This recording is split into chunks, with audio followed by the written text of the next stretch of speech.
जाड़े का मौसम आ गया, खांसी, दमा, अस्थमा जिन लोगों को है वो सब परेशान हो जाते हैं जाड़े के मौसम में। मैं एक घरेलू नुस्खा आपको बता रहा हूँ जो आपको बहुत लाभ देगा।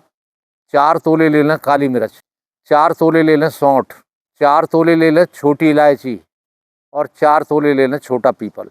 सबको कूट पीस लें, बारीक कर लें और उसमें फिर 8 तोले गुड़ मिला लें। सबको मिला के इसमें से एक एक तोले सुबह खाली पेट आपको लेना होगा। चमत्कारिक लाभ होगा, ज़्यादा से ज़्यादा लोग जाड़े में इसका लाभ ले सकें, इसलिए अधिक से अधिक इस वीडियो को शेयर कर दें।